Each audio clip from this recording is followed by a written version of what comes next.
여러분 안녕하세요. 고객마루 임재입니다. 오늘은 BMW M3입니다. 이게 우리의 리뷰는 시대를 지금 거슬러 가고 있어요. F80 M3를 리뷰를 먼저 했는데 F80 M3도 발매된 지 시간이 꽤 지났잖아요. 그런데 F80 M3 리뷰를 하다 보니까 많은 분들이 292 M3를 요구하시더라고요. 그래서 제가 또 292 M3를 하나 구했습니다. 이 M3는 BMW를 대표하는 스포츠카잖아요. 근데 M3는 1986년부터 E30, 그 이후에 91년에 E36, 그 이후에 E46을 거쳐서 E92까지 왔거든요. 이 E92가 원래 E30 처음 데뷔했던 M3는 나름대로 물론 3시리즈의 기본적인 바디를 쓰긴 했지만 M 시리즈 특유의 필러나 이 포맷이 약간 변했었거든요. 근데 36, 46은 별로 그렇지 않았단 말이죠. 그러다가 이 92에 와서 좀 특별해졌어요. 그 30 M3가 갖는 거랑 같은 어떤 그 특별함이 좀 저는 있다고 생각이 되거든요. 무엇이 그렇게 좀 특별한지 한번 살펴보도록 하겠습니다. 우선 이 당시는 쿠페인데도 M3라고 불렀어요. 쿠페를 M4라고 부른 게 현행 모델부터이기 때문에 이전까지는 M3도 거의 다 쿠페예요. 물론 이 당시에 292는 세단도 있어요. F80 M3와 차별을 하게 되는 292 M3만의 특징은 과연 무엇이 있을까? 짠! 엔진입니다. 엔진이 자연흡기 V8이에요. 배기량은 4000cc고요. 특별하죠. 그리고 이게 굉장한 고회전을 해요. 그래서 굉장히 특별한 엔진이죠. 왜냐하면 이 모델 이전까지는 직렬 6기 엔진을 썼거든요. 그러다가 이 모델에 와서 난데없이 M3가 V8이 돼요. 우선은 엔진 배치를 보면, 자, 여기가 압축의 중심이라고 보면요, 완전한 FMR은 아니에요. 아마 엔진이 너무 커서 넣을 수 없었거든요. 하지만 자, 실린더 하나 정도밖에 튀어나오지 않았죠. 그래서 닛산 370Z나 350Z 같이 엔진을 압축 상에 배치한 것보다는 다소 약간 뒤로 배치했기 때문에 FMR에 가까워지려고 노력을 한 흔적이 보여요. 근데 이제 여기서는 보이지 않는데요, 이 엔진을 내려오는 거 보면 배기 매니홀드가 굉장히 복잡한 형상에 굉장히 경량 소재로 만들어져 있어요. 그래서 원래 E30 M3는 제가 전에도 얘기했지만 레이스 호몰로게이션, 그러니까 레이스 인증을 받기 위한 차라고 보는데, 이 엔진이 어떻게 보면은 그 BMW가 본격적인 레이스카를 만들 때 사용하던 엔진이죠. 이 당시도 직렬 6기통 엔진이 있을 때도 사실 직렬 6기통으로 시합하지 않았거든요.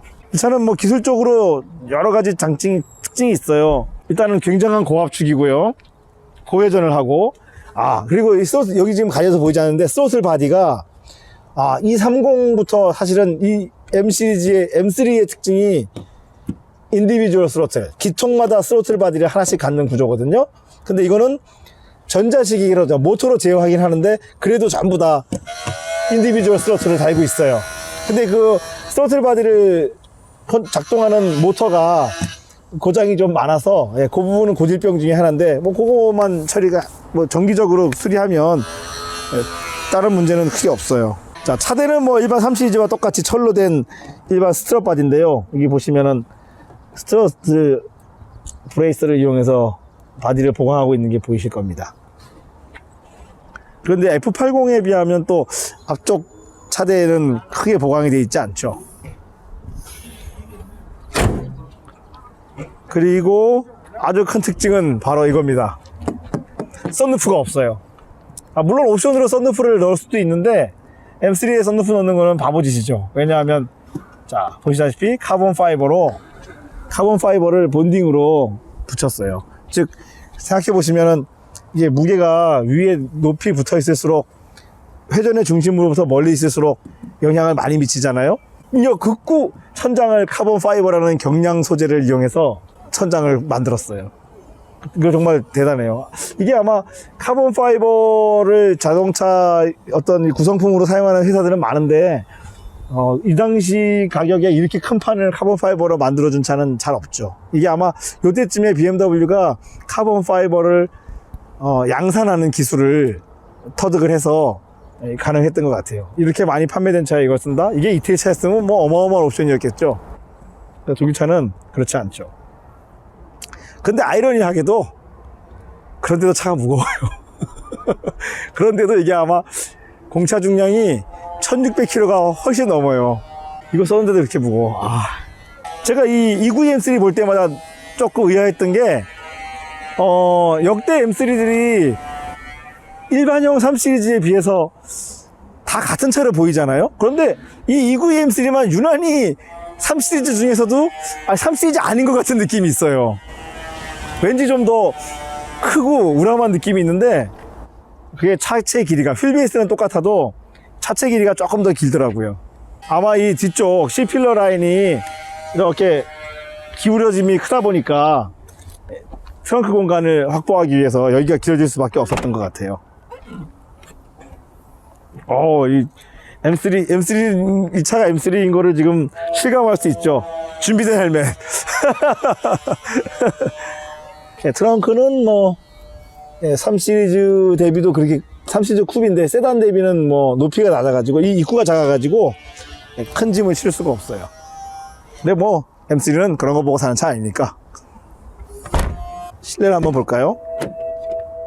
네, 실내는 이게 그 당시에 한 1억 조금 넘었던 것 같은데 실내는 1억짜리 차 치고는 그렇게 멋을 내지는 않았어요.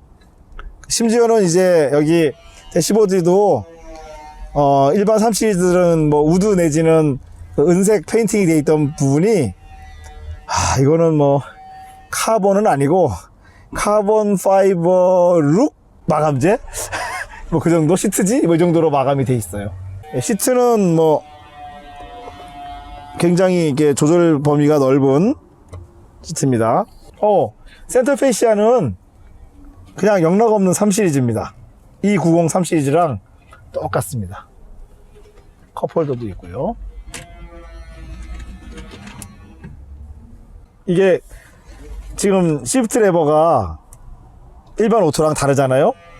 왜냐하면 이 차는 BMW 역사에서 최초로 DKG죠. 그러니까 이 당시는 DKG라고, 그게 듀얼 클러치 트랜스미션이라는 뜻인데, 지금 현행 시리즈는 MDCT라고 부르는데, 이때는 DKG라고 부르는 7단 듀얼 클러치 자동 변속기가 달려 있었죠. 근데 제가 자동이라고 말은 했지만, 물론 내가 직접 변속하는 거 아니니까 자동이 맞지만, 이 7단 DKG 변속기는 수동 변속기 기반이죠. 그래서 수동 변속기 기반에 이제 클러치만 홀수 측단과 짝수단을 교차해서 붙여주는 타입인데, 저는 정말 이 차의 신의 한 수는 DKG라고 생각이 돼요. 수동 모델도 있는 걸로 알고 있는데, 수동 모델은 그냥 일반 6단이에요. 그러면은 7단 DKG가 나쁘지 않죠? 특별히 실내가 고급스럽다거나 그렇지는 않아요. 왜냐하면 M이니까. 자, 뒷좌석이, 근데 이제 큰 장점은 뒷좌석이 있다는 거죠. 911하고 비교할 수 있는 게 뒷좌석이 어차피 있으니까 뒷좌석을 한번 봐야겠죠? 예. 한번 이렇게 해볼까요? 이건 탈만한데? 이게 뒤에 문이 없다는 것만 제외하면 탈만해요. 좁지도 않네요. 네. 그리고 이건 5인승이 아니에요. 이거는 중간에 사람 못 타요. 딱 정확히 4인승이에요. 그런데 팔걸이도 있고, 제법 탈만한데, 앞쪽 시야는 별로 안 좋아요. 그래도 포르쉐 911에 비하면은 이거는 성인이 탈 수 있을 정도의 뒷좌석이니까.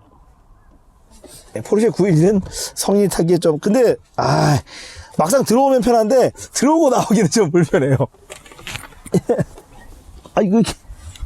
들어오고 나오기는 조금 불편합니다. 근데 이런 거 다 필요 없어요. M은 무조건 달리는 건데, 자, 이 차는, 기본형 18인치 휠 타이어가 지금 장착되어 있어요. 이거 좀 특이한 편이에요. 보통 19인치거든요. 자, 근데 브레이크를 보시면은, M이니만큼 브레이크 디스크 로터가 굉장히 용량이 크죠. 그런데 우리가 눈여겨봐야 될 것은 캘리퍼. 짜잔. 예, 캘리퍼가 지금은 뭐 브렘보 4포트, 예, 솔리드 타입의 캘리퍼가 당연하게 받아들여지고 있는데 이 차는 아니죠. 슬라이드 타입의 캘리퍼예요. 예, 그러면 그렇다 그래서 이게 뭐 브레이크가 잘 안 듣냐? 아니요, 그렇지는 않아요. 물론 순정 브레이크 패드는 순정만큼 듣는 거고, 예, 브레이크 패드만 업그레이드 하시면 예, 브레이크 뭐 그렇게 불편함이 없습니다. 뒤를 한번 볼까요? 자, 뒤도 보면은 FR 차치고는 굉장히 큰 브레이크 디스크를 쓰고 있는데 캘리퍼는 정말 단순한 그냥 일반적인 BMW에 쓰는 원 피스톤 슬라이딩 캘리퍼예요. 이때만 해도 BMW가 이 브레이크 캘리퍼에 크게 욕심을 안 냈거든요. 근데 이제 요즘은 보면은 심지어는 1시리즈에도 무슨 퍼포 브레이크라 그래가지고 뭐 4포트, 2포트 달고 있더라고요. 갑자기 왜 브레이크가 이렇게 중요해진 거지? 의아하죠? 일반 3시리즈랑 가장 큰 차이는 본네트죠. 여기 흡기 인테이크가 있다 보니까 이게 불로 솟아 올랐어요. 마치 그 60년대 70년대 미국 차 같은 느낌을 주고 있어요. 앞 디자인도 일반적인 290보다는 여기 펜다가 굉장히 많이 튀어나오고 범퍼도 좀 더 우락부락하게 생겨가지고 이게 292 M3는 290이랑 좀 다른 차로 보여요. 사이드도 지금 사이드 스커트도 굉장히 입체적이잖아요. 근데 그런 거에 비해서 뒤는 좀 단촐해요. 예, 이제 지금 이제 오랜만에 저도 이 차를 예전에는 자주 탔는데 오늘 오랜만에 한번 보는데 아니 이 차가 이렇게 컸었나 싶은 생각이 들어요. 지금 개인적으로는 조금 더 작았었으면 더 역동적이었을 텐데 뭐 그래도 그렇다고 치더라도 현행 F80보다는 휠베이스도 짧고 뭐 조금 더 짧죠. 그리고 엔진도 상대적으로 좀 더 안으로 들어가 있고 짧고 하기 때문에 또 차체도 전체적으로는 부피가 좀 컴팩트하거든요. 그래서 거기서 오는 장점이 좀 있었어요. 그래서 그 장점이 과연 F80이랑 어떻게 다른지 한번 오늘 직접 운행하면서 살펴보도록 하죠.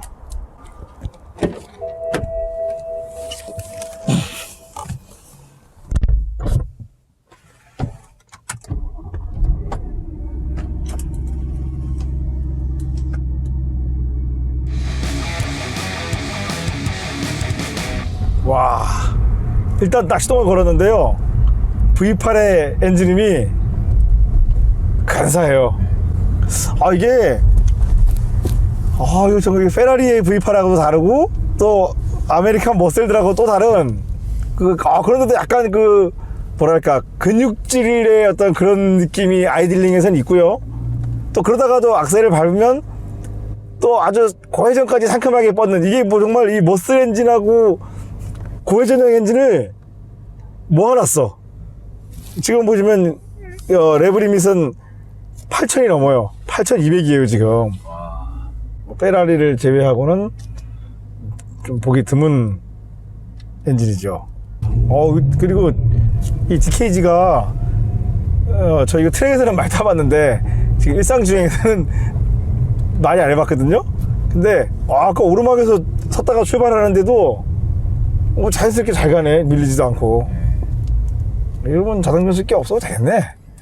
근데 항상 제가 M3 타면 이때부터 이제 M3에 제가 갖는 불만인데 스티어링 림이 너무 두꺼워. 이거 왜 이러는지 모르겠어요. 이게 BMW가 영리한 게 스티어링 직경은 일반 3시리즈보다 정말 미세하게 작아요. 그래서 더 스포티함을 좀 강조했거든요. 바지 광성도 나쁘지 않은데? 아무래도 이 M3는 일반 3시리즈에 대비 이 브레이스 보강이 많이 돼 있거든요. 그 차이가 나요.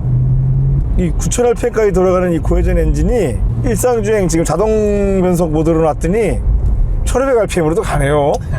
이렇게 토크밴드가 넓은 자연흡기 엔진이 또 있나요? 이거 페라리 모데나하고는 완전 극과 극인데 이거. 그리고 벌써 지금 7단에 들어갔어요. 자동으로 7단으로 지금 1200rpm이 운행이 돼. 공교롭게도 우리가 오늘 이 차를 타기 위해서 일반 이동을 290, 320으로 했잖아요. 타이어가 넓어져가지고 노면을 너무 타요. 그 차가 따뜻하니까. 특히나 뒷타이어가 앞이 이게 235, 뒤가 265거든요. 근데 뒤 타이어 넓은 게 지금 굉장히 불편해요. 일상 주행에. 노면 진동도 더 많이 올라오는 거. 몹시 심해요 지금. 근데 그래도 뭐 바디가 워낙 단단하니까 나쁘진 않아요 그렇게. 근데 실내는 이 고급차는 아니구나. 이게 난 더 촌스럽네. 이 카본 필락의 이 시트 지한 게 더 촌스러워. 아니 카본에 대해서 진짜 제가 할 말이 많아요. 아니 요즘 보면은 이 자동차 실내 장식용으로 카본 많이 쓰시잖아요. 아니 그게 카본이 멋진가요? 거기다가 쓰게? 예, 카본 파이버는 원래 무게 대비 강도가 워낙 높기 때문에 경주용 차들의 바디나 구조물에 쓰던 거잖아요. 근데 그거를 언젠가부터 일반 차들이 장식용으로 쓰기 시작하더라고요. 그러니까 물론 뭐 레이스카에 달려있으니 멋지긴 한데 그런데 이제 그거를 장식용으로 쓰다 보면 아무래도 원래 있던 기존 장식물에다가 더 씌우잖아요. 그래서 더 무거워져. 이게 무슨 또 딜레마란 말인가. 원래 목적의 반대로 지금. 그렇죠. 근데 목적이 아름다움이었던 사람이 있었다는 얘기지. 이게 오랜만에 타보니까 이 스티어링 휠에 붙어있는 이 패들도 좀 너무 소극적이야. 너무 작아요. 근데 제가 자동 모드로 나도 모르게 수동 모드로 가게 되네요. 이게 터보 렉이 없잖아요. 그냥 신기한 거는 진짜로 2000rpm인데도 토크가 제법 있어요. 사실 터보 엔진 나오기 전까지 BMW가 이 자연흡기 엔진의 선두주자였는데 이 엔진만 봐도 그렇잖아요. 이거 지금 뭐 엄청나요. 근데 이렇게 이제 훌륭한 엔진이 여기서 끝났어. 안타깝네. 예, 몹시 안타까워요. 이 자연흡기 고회전 엔진의 이 맛은 이거 한번 보면 또 빠져나오기 힘든 거거든요. 그리고 이 E9M3가 가진 고질적인 문제가 있죠. 로드 베어링.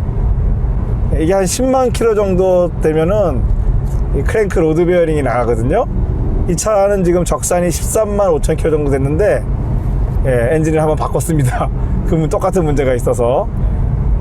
그 엔진 바꾸는데 비용이 꽤 많이 들잖아요. 그렇죠. 원칙적으로 하자면 블럭하고 크랭크 조립 세트를 통째로 교환하시는 게 가장 좋죠. 근데 비용 문제 때문에 아마 크랭크나 로드 베어링만 교환하는 경우도 있는 것 같은데 그런 경우에는 아무래도 공장에서 조립된 숏 블럭보다는 좀 불안한 건 사실이죠. 물론 뭐 정비가 잘 될 수도 있어요. 근데 좀 불안한 건 사실이에요.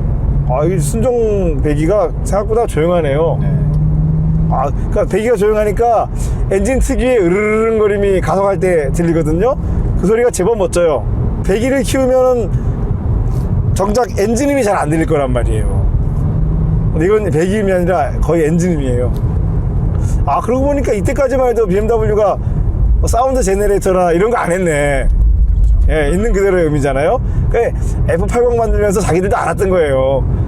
오죽하면은 사운드 제네레이터를 넣겠어요. M3에다가 이 뭐 DKG 또는 DSG 이 변속기는 탈 때마다 감동적이에요. 이거 뭐 변속될 때 충격이 하나도 없잖아요. 내구성은 괜찮나요? 예, 뭐 DKG 변속기 지금 주변에서도 크게 말썽 부리는 경우는 잘 없었던 것 같아요. 이거 문제가 있네요. 과속을 부추깁니다, 이 차가 지금. 4000cc면은 사실 예전에는 이게 큰 배기량이었는데 최근에는 이게 그리 크다고 느껴지지 않거든요. 근데 자연흡기 4000cc만 돼도 탈만하네요. 엔진은 동시대의 BMW가 엔진을 제일 잘 만드는 것 같아. 문제만 없다면. 그렇군요. 이게 동시대 GT3 엔진하고 외부에서 비교를 했는데 GT3 엔진이 출력이 비슷하게 나잖아요. 대신 저회전은 터무니없이 차이가 나는데요. 그것도 있고 포르쉐에서는 GT3에 뭐 티타늄 컨로드랑 뭐 이런 거를 비싼 그렇죠. BMW는 오로지 스틸만 가지고 만들고 그런데도 이 성능을 냈어요. 맞아요.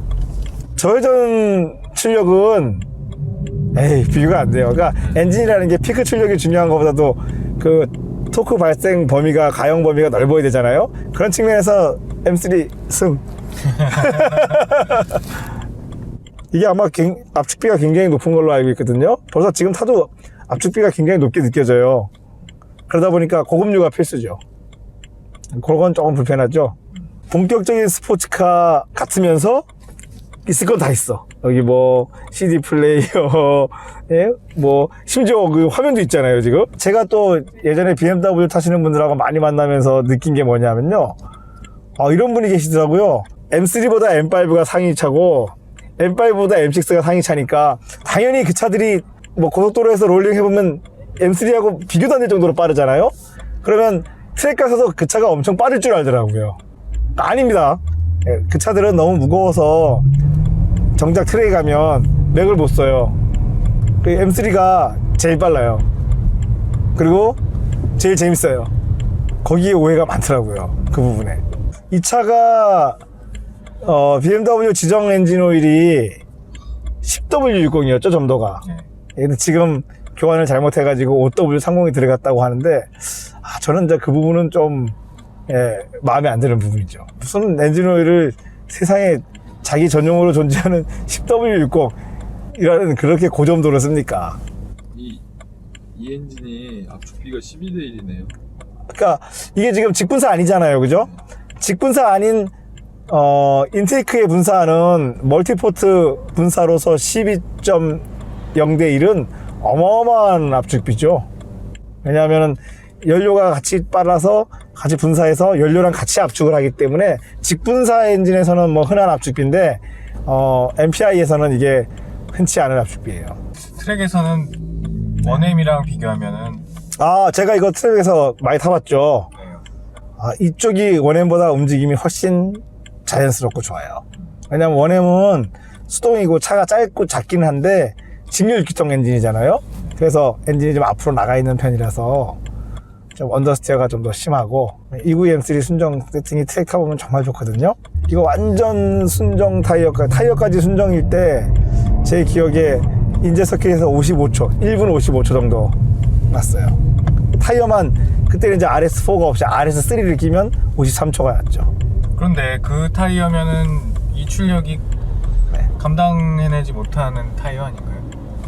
꼭 그렇지는 않아요. 이게 터보차하고는 달라서 420마력이 어쨌거나 회전수가 올라가면서 나오잖아요. 그래서 회전수가 낮을 때는 터보차만큼 출력이 나오지 않아서 그렇지 않아요. 턴 주고 구동을 주면 뭐 지금 터보차처럼 막 휠스핀이 막 일어나서 뒤가 요동칠 정도의 출력은 아니에요. 그런 점에서 자연흡기 엔진이 운전하기가 참 편하고 훨씬 컨트롤 영역이 넓어요. 출력이 즉답식으로 나오고. 그렇죠. 그리고 즉답으로 나오고 또 바로바로 조절할 수 있고. 딱 그 엑셀 딱 밟자마자 등을 딱 때리는 그 느낌이 있는데, 예. 그게 사실은 이 자연흡기의 진짜 맛인데 그걸 이용해서 운전하는 사람이 감독님밖에 없어요. 그래요? 다른 사람들은 조심해서 밟아요. 저는 제가 이제 안 그래도 제가 스로스를 보면은 딱 100% 내지는 0을 하잖아요.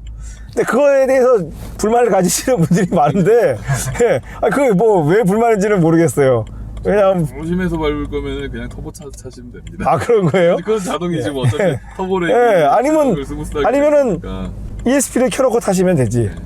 저는 이제 그렇게 안 하죠. 왜냐하면 그게 제가 스로틀을 100% 주고 배차를 주는 거는 트랙션 컨트롤 개념도 있지만 거동도 만들거든요, 그걸로. 센터 콘솔에 파워, 이제 엔진 출력을 올리는 버튼이거든요. 그리고 EDC, 일렉트로닉 댐핑 컨트롤인 것 같아요. 1단계, 2단계가 있고요. 그 다음에 DSC 오프가 있는데, DSC 오프 스위치가 여기 있는 거는 진짜 환영할 만한데, 솔직히 이 스위치의 위치가 급조된 것 같아. 맞아요. 그죠? 이게 좀 불편하죠. 그냥 센터 페시아를 일반 3시리즈 거를 쓰려다 보니까 금형을 하나를 더 떠야 되잖아요. 여기 스위치 하려면 금형을 떠야 되잖아요. 그거 안 하려고 여기다가 한 것 같아요. 요거는 이제 변속 속도 조절하는 거거든요. 변속을 너무 빠르게 하면 아마 클러치 내구성에 좀 줄어들 거예요. 뭐 그래도 나는 뭐 스포티하게 해야겠다면 해야지 뭐. 이 차 지금 완전 순정인데 댐퍼하고 스프링 세팅이 좋네요. 이게 순정 서스펜션 세팅이 유행 발생도 잘 되고 좋았어요. 이걸 타보면. 이 차도 그 코일오버로 세팅한 차들을 타보니까 언더스테어가 엄청 심하더라고요. 코일오버를 해서 차를 낮추게 되면 이 단순하게 무게중심이 낮아진 게 문제가 아니고 서스펜션 링크들의 관계가 다 어긋나 버리거든요. 그래서 차의 거동이 형편없어져요. 뭐 DTM 카들은 더 낮은데 왜 그러냐 하면 그걸 아예 설계할 때부터 그 낮은 그 높이로 설계가 된 차잖아요. 원래 설계된 높이를 지나치게 바꾸는 것은 차의 거동에 좋지 않죠. 292M3가 이렇게 조용했었나? 그렇죠. EV-M3 순정 차량을 만나기가 쉽지 않으니까요. 아니, 저는 예전에는 사실 이게 많이 타봤거든요. 길에서도. 근데 그때는 이게 뭐 특별히 조용하다거나 특별히 시끄럽다거나 이런 걸 의식하지 못했어요. 왜냐면 그 시절에는 다 이 정도였으니까 배기음이. 그러다가 이게 터보차들이 나오면서부터 인위적으로 막 배기음을 키우기 시작했잖아요. 그런데 그러고 나서 지금 이 차를 타보니까 아니 이 차가 되게 조용한 차였어. 그런데 뭐 그렇다고 이게 지금 달리는 재미가 없냐? 그건 또 아니잖아요. 왜 그러니까 이 최근 차들이 막 인위적으로 배기음을 막 키우는데 이거 굉장히 불만이에요. 이거 뭐 레브 매칭도 해주고 다운시프트 때 이거 보세요. 요거 때문에 자꾸 다운시프트 치는 것 같아요 사람들이. 근데 이런 건 사실 잡기능이죠.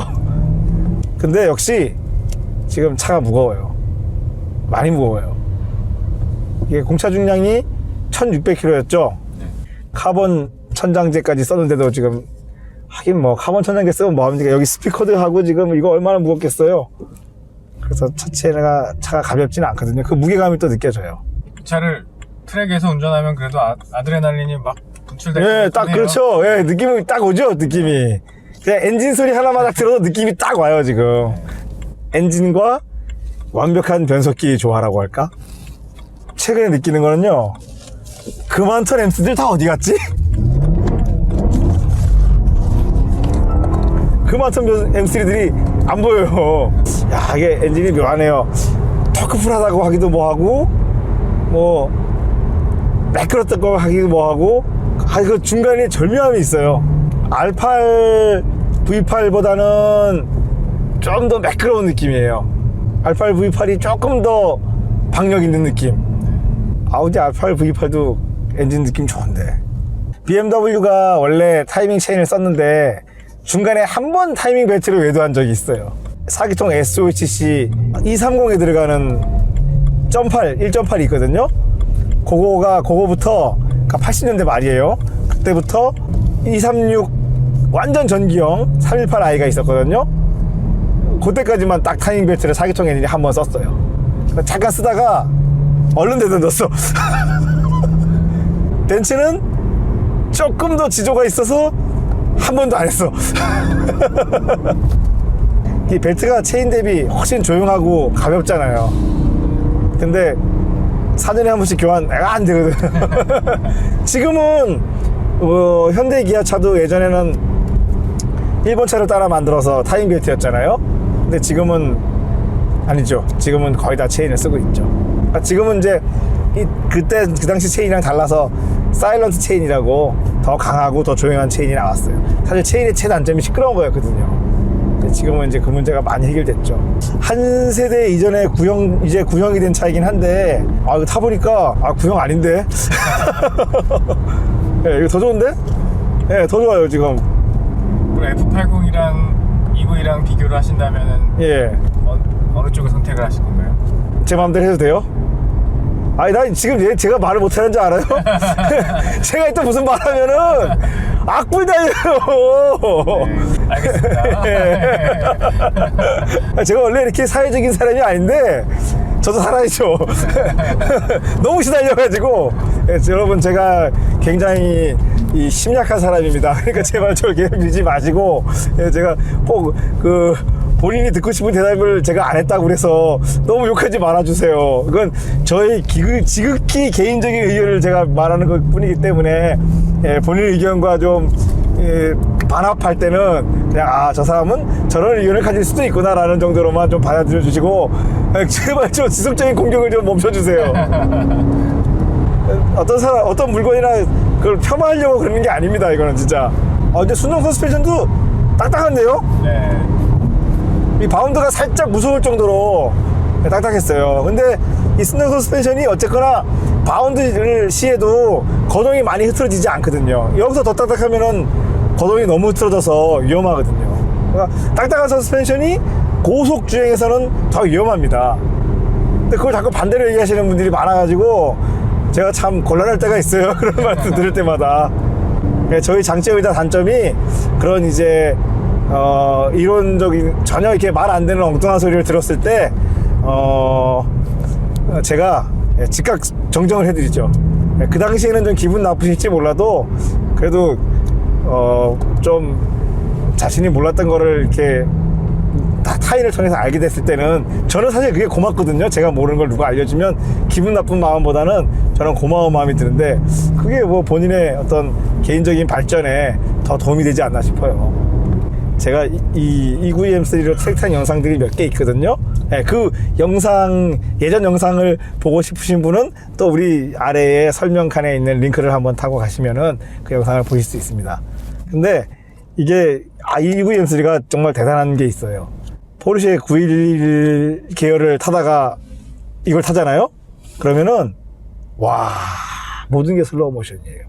돌아가는 것도 슬로우 모션이고 가속도 슬로우 모션이고 그렇거든요? 근데 나와보면 기록은 좋아. 그러니까 그 맞잖아요. 운전하기 편하면서 기록 좋으면 좋잖아요. RPM 레인지가 너무 넓잖아요. 그러다 보니까 사실 이 공도주행에서는 타코메다를 볼 일이 없고요. 트랙에서는 엔진이 너무 회전이 매끄러워서 자기가 내가 레브 리밋에 갔다는 걸 잘 못 느껴요. 그래서 이거 BMW 설계자가 알았어요. 그래서 타코메다 위에 변속을 알려주는 LED를 박았습니다.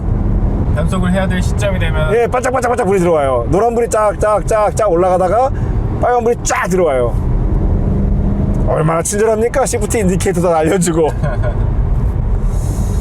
그런데 솔직히 그렇게 그 트랙에서 주행을 할 때는 네. 계기판을 보면서 주행하진 않잖아요. 그러니까 LED가 불빛으로 우리가 반응하니까요. 잘 안 보이는 부위에 있는 것 같아서. 그 점은 심히 유감입니다. 네. 그게 요런 데, 그래서 이제 M44 보니까 옵션 핸들 보니까 여기에 들어오는 차들이 있더라고요. 근데 그건 또 그거 하면 여기가 두꺼워져가지고 더 지금도 두꺼운데 더 두꺼워? HUD 같은 걸로 알려주면 그게 제일 좋을 것 같은데. 예, HUD가 없네요, 이 차는. 예. 차를 막 여러 대 타다 보면요, 이게 있었던 게 있던 것도 같은데?